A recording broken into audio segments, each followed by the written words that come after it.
부활의 증인들, 이런 제목입니다. 복음의 핵심은 부활입니다.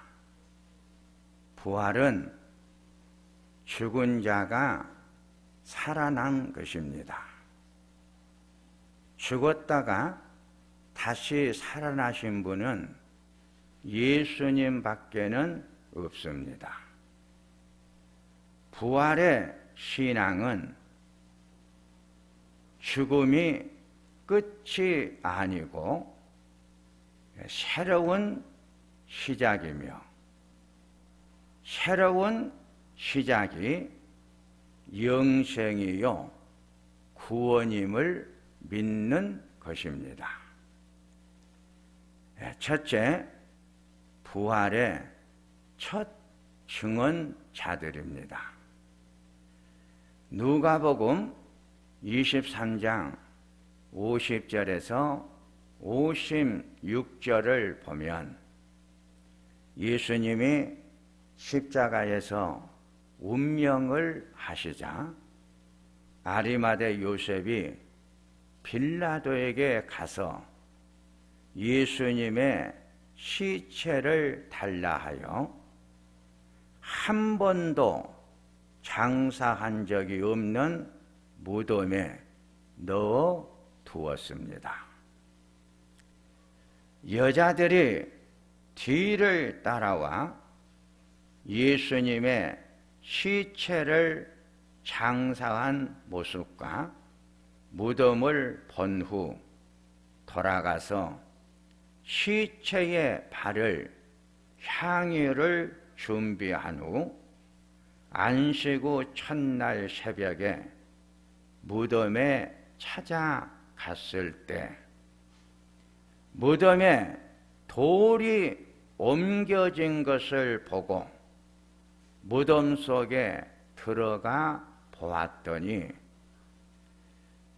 예수님의 시체가 없자 근심하는 여인들에게 천사들이 나타나 죽었던 예수님이 다시 살아나셨는데 왜 여기서 찾고 있느냐?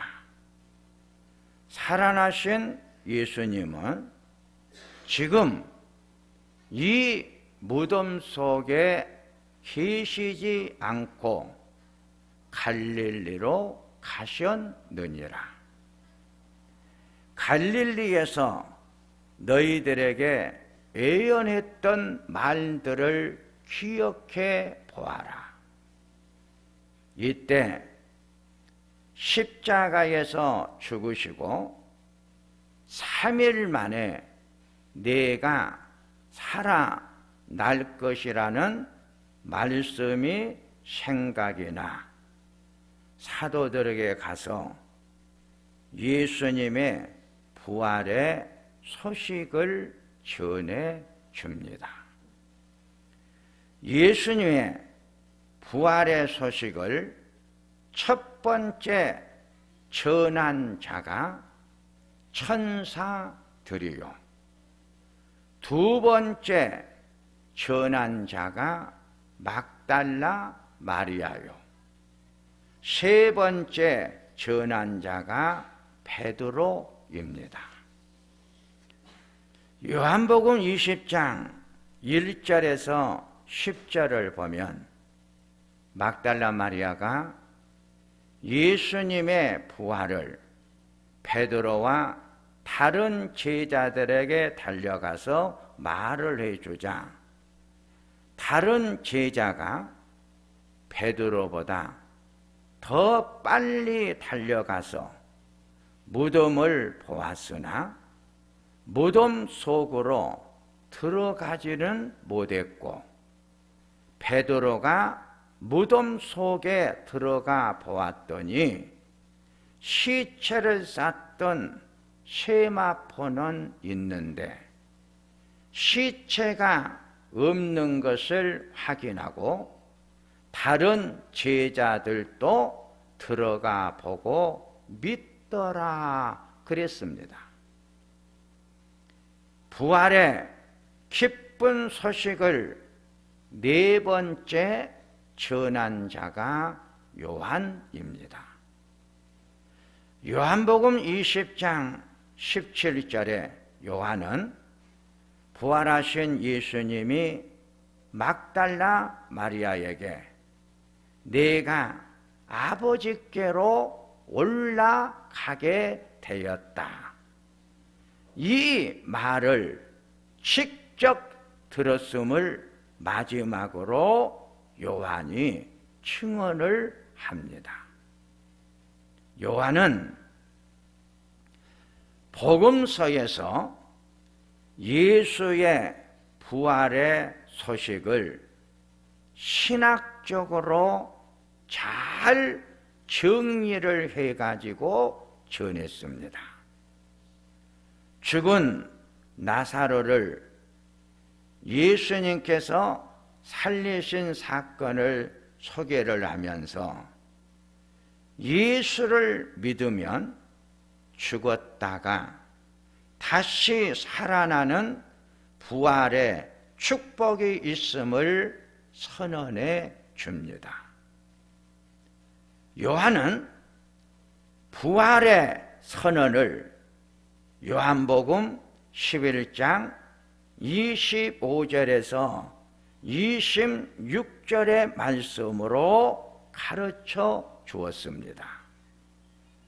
나는 부활이요 생명이니 나를 믿는 자는 죽어도 살겠고 무릇 살아서 나를 믿는 자는 영원히 죽지 아니하노니 이것을 내가 믿느냐고 했습니다. 두 번째, 부활 증인의 삶입니다. 부활의 첫 증언자인 막달라 마리아, 베드로, 요한은 예수님의 제자들이었습니다. 이 제자들의 증언을 듣고 부활의 소식을 전하며 살았던 자가 스데반과 바울입니다. 사도행전 6장을 보면 스데반은 초대교회 집사입니다. 초대교회 집사들의 신앙은 부활 신앙이었습니다. 이러한 부활의 신앙이 많은 표적과 기사를 만들어내자 유대인들이 고발을 하게 됩니다. 이 고발로 스데반은 대제사장 앞에서 신앙의 고백의 결론을 이렇게 말을 했습니다. 사도행전 7장 52절과 53절을 보면 너희 조상들이 선지자들 중 누구를 박해하지 아니했느냐? 구원자로 오실 예수를 말한 자를 죽였고 구원자로 오신 예수님을 죽인 살인자들, 당신들은 살인자들이 아닙니까? 죽었던 예수님은 부활 승천하여 지금 하나님 우편에 앉아 계십니다. 스데반의 설교를 들었던 유대인들은 스데반을 돌로 쳐 죽였습니다. 스데반은 부활의 신앙을 전하다가 첫 번째 숭조자가 됩니다. 스데반의 첫 번째의 숭조의 현장에는 사울이라고 하는 사람이 있었습니다. 사울은 이 스데반의 숭조의 현장에서 스데반의 죽음을 통하여 부활하신 예수님을 만나게 됩니다. 사도행전 9장에 사울이 하나님의 부름을 받고 부활하신 예수님을 전하자 유대인들이 그를 죽이려 하였지만 사울은 더욱더 열심히 부활하신 예수님을 전하게 됩니다. 고린도전서 15장은 바울의 부활 신앙에 대한 신앙의 고백서입니다. 바울이 부활의 신앙을 어떻게 고백을 했느냐 하면 내가 전한 복음의 내용은 성경대로 그리스도께서 우리 죄를 위하여 죽으시고 장사 지낸 바 되셨다가 성경대로 사흘 만에 다시 살아나셔서 12 제자와 500여 형제와 야고보와 맨 나중에 만삭되지 못하여 난 자 같은 내게도 보여주셨습니다. 바울의 신앙은 부활하신 주님을 계속해서 설명을 하고 계셨는데 고린도전서 15장 16절에서 20절을 보면 만일 죽은 자가 다시 살아나는 일이 없으면 그리스도도 다시 살아나신 일이 없었을 터이요. 그리스도께서 다시 살아나신 일이 없으면 너희의 믿음도 헛되고 너희가 여전히 죄 가운데 있을 것이요 그리스도 안에서 잠자는 자도 망하였을 것입니다. 만일 그리스도 안에서 우리가 바라는 것이 다만 이 세상의 삶뿐이면 모든 사람 가운데 우리가 더욱 불쌍한 자입니다. 그러나 이제 그리스도께서 죽은 자 가운데서 다시 살아나사 잠자는 자들의 첫 열매가 되었기에 부활의 신앙을 소유하고 부활의 신앙을 믿는 성도는 절대로 망하는 법이 없습니다. 바울의 신앙은 철저하게 부활 신앙이었습니다. 세 번째, 땅 끝입니다.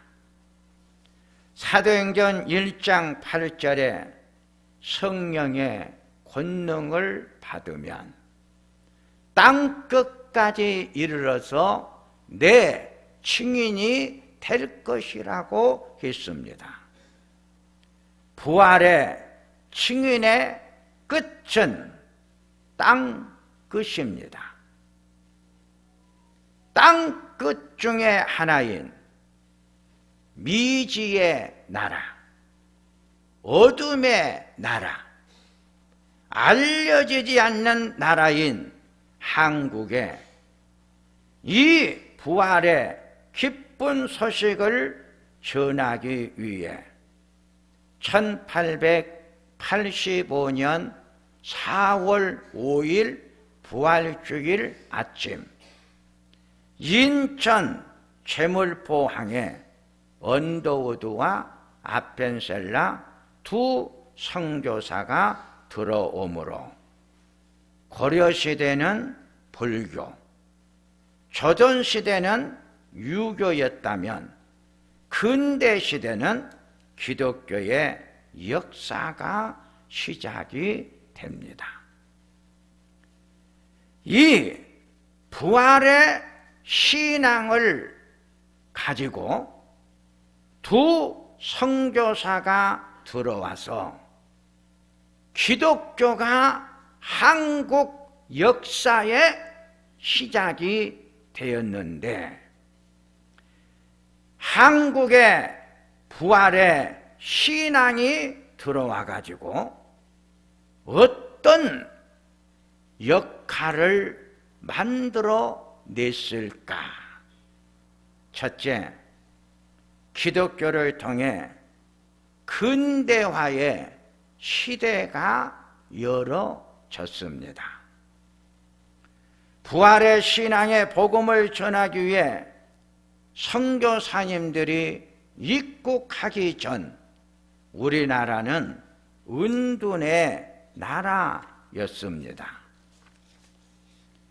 대영군의 세국의 정치로 외국의 문은 철저하게 차단하고 우물안 개구리처럼 갇혀 살고 있었습니다.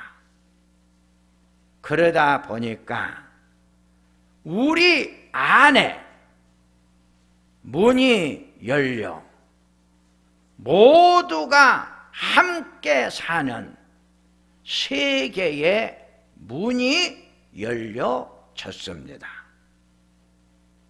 우리나라가 선진국이 되고 세계의 질서를 이끌어가는 삼파역을 감당하도록 만들어 주었습니다. 부활의 신앙인 기독교가 우리나라에 들어와서 우리 백성들의 삶의 세계를 우리라고 하는 안에 갇혀 살았던 민족들을 넓은 세계를 볼 수 있는 문을 열어주어 우리나라가 오늘날 이렇게 잘 사는 나라, 축복받은 나라가 된 것입니다. 문어의 문이 열려지자 교육과 의술 분야가 근대화를 만들어주는 삼파의 역할을 선교사님들을 통해서 이루어졌습니다. 우리나라의 최초의 교육의 현장이 세계성을 띠는 대학으로 만들어진 대학이 연세대학하고 이화여자대학입니다. 연세대학은 장로교의 선교사들을 통해서 학교가 세워지게 되었고, 이화여자대학은 감리교 소속의 선교사들을 통해서 학교가 세워졌습니다.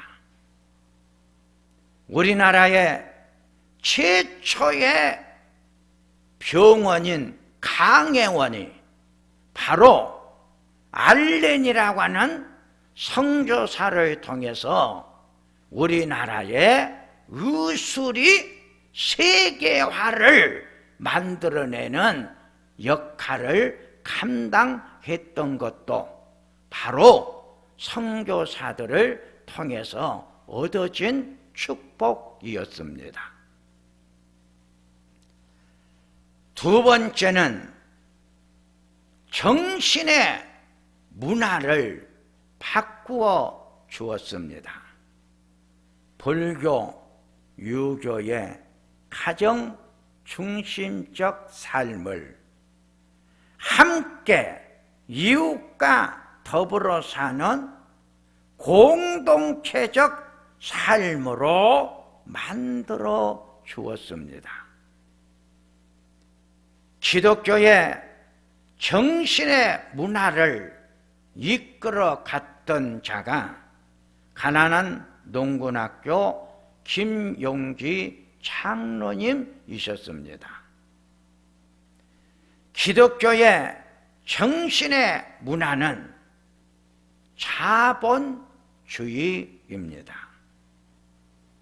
자본주의는 일한 만큼 대접을 받는 것입니다.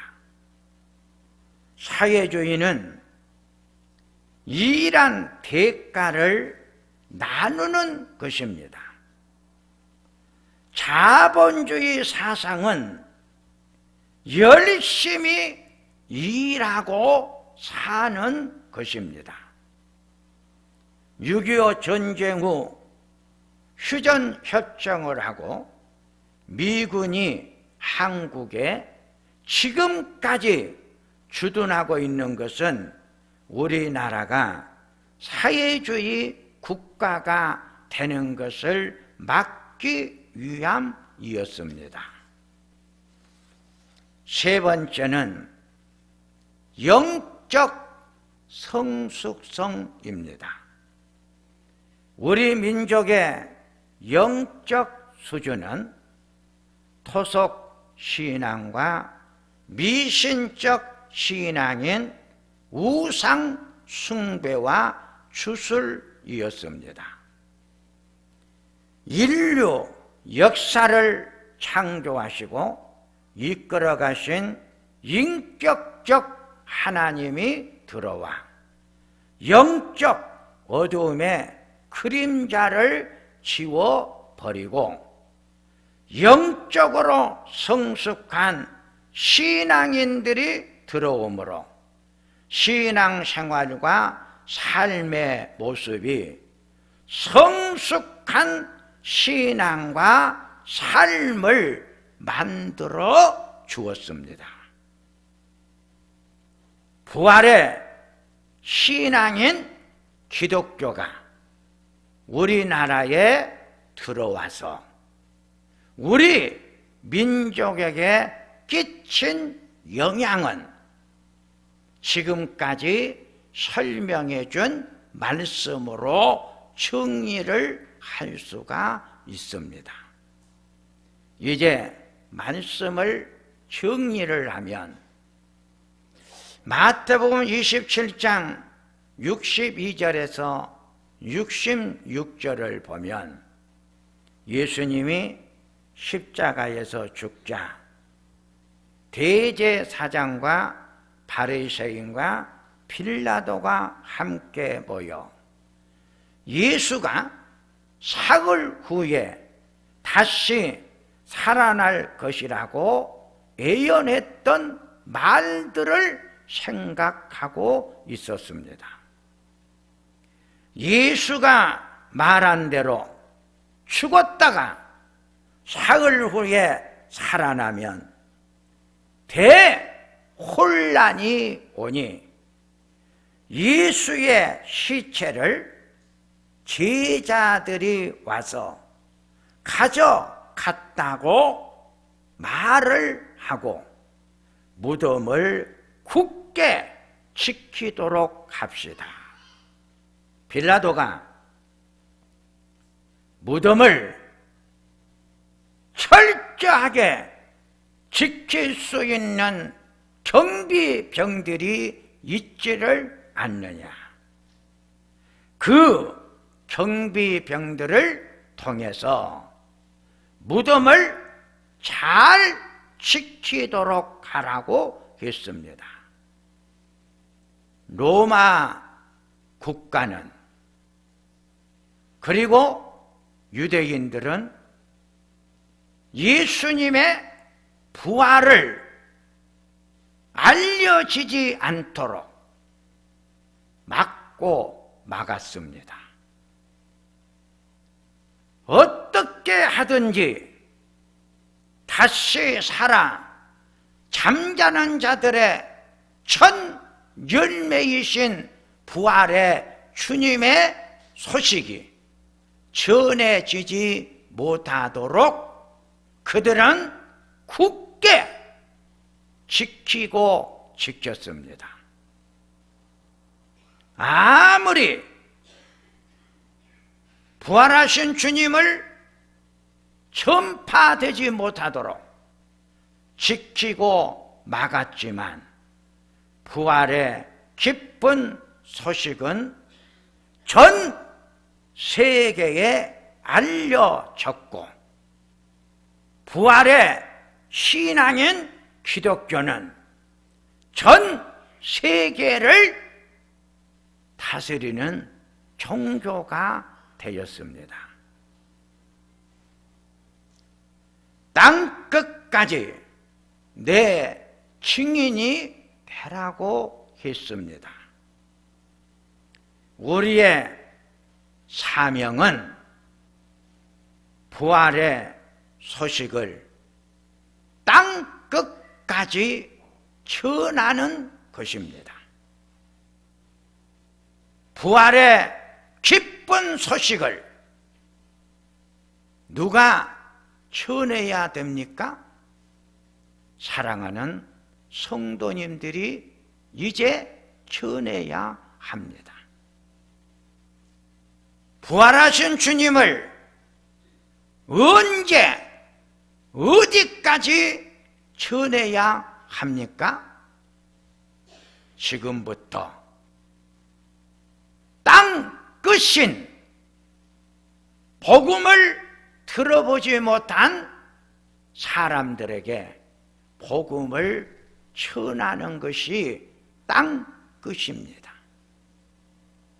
사랑하는 성도님들이여, 우리는 부활의 주님의 제자들입니다.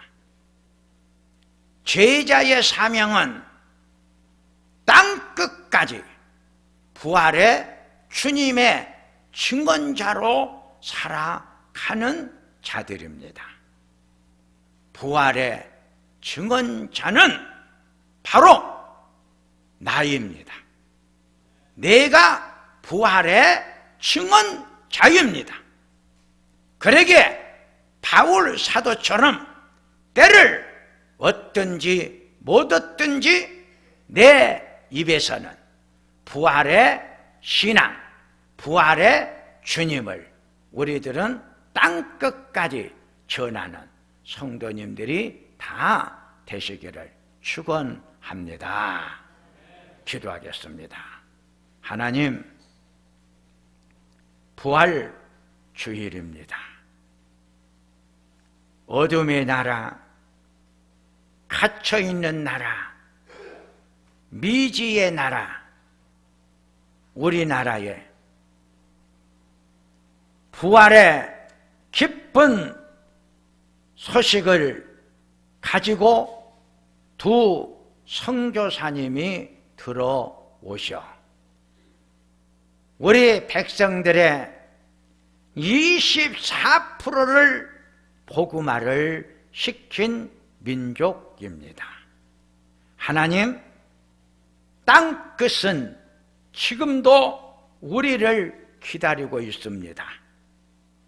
땅끝이 아직 주님 안에 들어오지 못한 내 형제입니다. 어쩌면 내 남편이고 내 아내며 내 자식들입니다. 복음의 기쁜 소식을 전해줄 땅끝, 그 땅끝에 이르기까지 부활의 증인으로 살으라고 했사오니 부활의 증인의 삶이 오늘부터 시작이 될 수 있도록 성령님이여 역사해 주시고 함께해 주시옵소서. 예수님의 이름으로 기도하옵나이다. 아멘.